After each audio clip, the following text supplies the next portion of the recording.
His meltdowns cause school lockdowns because of how violent he is towards himself and others. There is a literal design plan for this kid if he snaps, hence the handler. Teachers of Reddit, what is the biggest holy crap red flag of any kind you've seen from a student? I was giving a spelling test to my third graders, and one student calmly got outer glue and poured it in her ear. I teach middle school math. We have a Saturday school once a month for students with failing grades to get extra help in whatever subject. One kid did not want to be there, and he was placed in a conference room in the office so he didn't disturb the other kids. So this kid pulled out a tooth. An adult tooth. He pulled it out of his face. It was terrible. I remember a kid in 5th grade that would crap in his pants, reach down there, pull some out, roll up little dookie balls, and throw it at the other kids. All the while laughing like he was having the time of his life. That's gotta be some kind of red flag.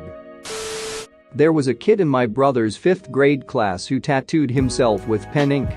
It worked and he was forced to wear sleeves when he played on the middle school basketball team so they didn't show. He's in prison. Edit. I should clarify that doing a few dots or a little smiley face isn't a big deal, people do that all the time and turn out alright. This kid did his entire arm down to the elbow. My friend runs a swim club for kids. She once got a complaint from some mothers that one 8-year-old boy was performing fellatio on some 6-year-old boys in the changing room. The kid wasn't allowed to come back, and it turns out that his grandfather molested him. That's where he learned the whole thing. This was a long time ago. I'm not a teacher, but was doing a co-op placement as an educational assistant when studying sociology. We're talking like 15 years ago, give or take. Had a student in the class, with behavioral problems mind you, walk up to another teacher who was pregnant and proceed to tell her he was going to cut the fetus out of her. Nobody really knew how to react, and the tone in his voice, look in his eyes was up there with the most evil crap I've seen up till that point in my life. My friend teaches and told me this. He had a student who constantly picked at his scabs.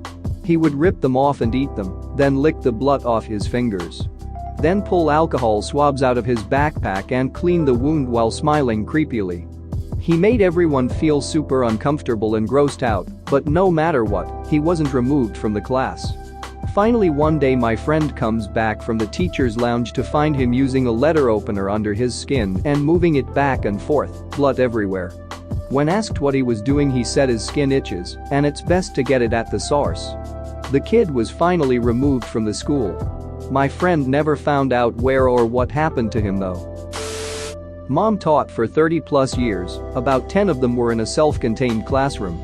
So, if kids didn't succeed in this self-contained unit, they were expelled entirely, so worst of the worst. She loved the kids and over that time had only 2 that truly frightened her. The common thread was they had no effect whatsoever. They were never happy, never sad, never jealous, never vengeful. It was just nothing. At least the kids who were angry, frustrated, apathetic, silly, etc. were feeling something. Of those 2 kids, one is now in jail for a long time. She doesn't know what became of the other one. I was in charge of an after-school program for junior high and high school students, 13 to 18 years old. One time I was waiting for a 13-year-old girl to get picked up with her friend, and this is the conversation I heard from across the room while they were messing with the whiteboard. Girl 1? Draws swastika. Girl 2? You can't do that, that's bad. Girl 1? Why? Girl 2? I don't know, I just know bad. Girl 1? It's okay, my dad has it tattooed on his chest. Me? Giving a questionable glance. Edit 1. I was working in a semi-rural part of the US, and dad was a white guy who lived in a trailer park. I'm not one for stereotypes, but I'm pretty sure the guy wasn't Hindu. Or Buddhist. But I appreciate this sub's ability to always look for a silver lining. Source: wife is a teacher. 8th grader would smear their own crap on the restroom walls. Threatened to rape my wife in the comments section on her classroom YouTube channel. Rookie mistake using your real name as your username. When called out for it, parents lawyered up and said no one could ever prove his account wasn't hacked, so we had no way of knowing it was him. Later my wife found a note near her classroom door in his handwriting, saying he was going to shoot up the school and that he already knew where everyone was going to hide. School went on lockdown and he was later found hiding in the woods behind the soccer fields. When questioned about it, he said he ran because he was scared. I could go on. Kid will likely shoot up his high school. The worst? I had a student with claw marks over her eyes. Like legit looked like someone scratched her eyelid. The whole upper area right under her eyebrow was scarred, and it was like too small to have been an animal. Me and a coworker asked about it. She started to get defensive, and once a kid starts stuttering and making excuses, you gotta make the call to CPS. I got fired for making the call. I apparently hurt the school's standing in the neighborhood because I snitched, and the kid got removed from her family and sent to another state. Another kid had trouble staying up in class. Turned out his house was at the center of a coke bust later that year.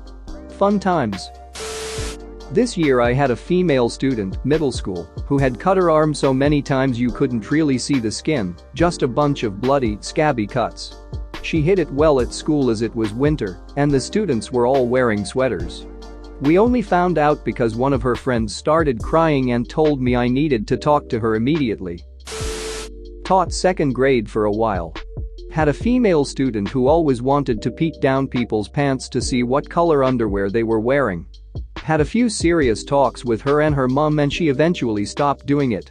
Turns out that she was being sexually abused at home, and her father and uncle used to do that to her all the time. Another teacher of hers in 4th grade picked up on it and reported it.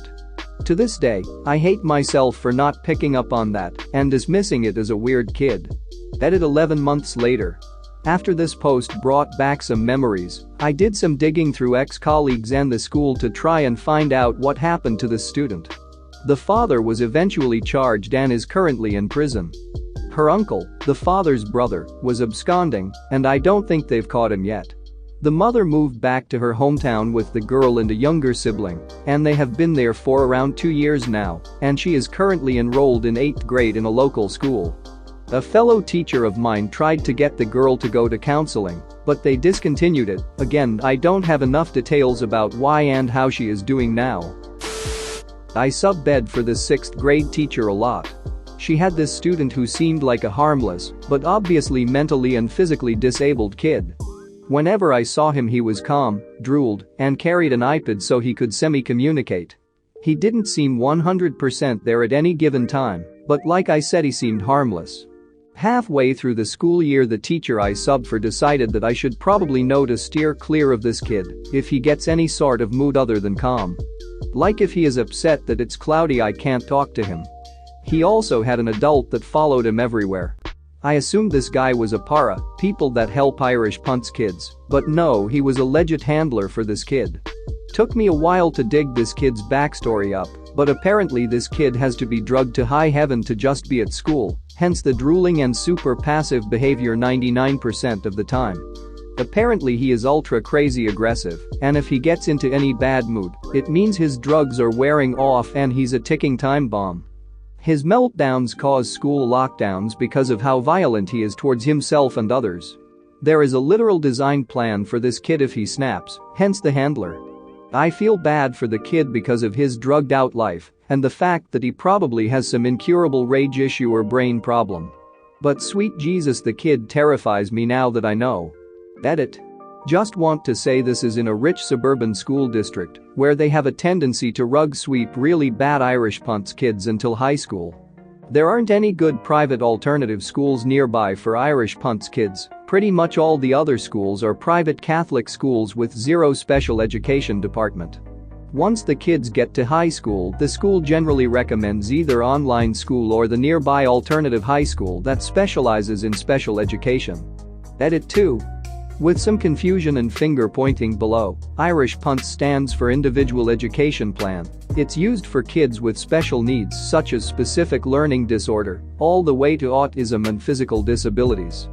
504s generally cover things like depression that don't generally affect classroom and learning, but might be good to know if a kid comes to class in a mood. Irish PUNTS kids are normal kids that need more specialized help to learn. Some Irish PUNTS kids never have been to the SPED department of their school. Some Irish PUNTS kids only live in the SPED department. Some kids are a mix of the two. Irish punts kids are not monsters, or are they bad? They are just kids. I don't hate them and I don't fear most of them. Just this kid I'm scared of, but I'm still his teacher when I sub, so I get over it. Like and subscribe for more funny, interesting, and scary r/ask Reddit videos.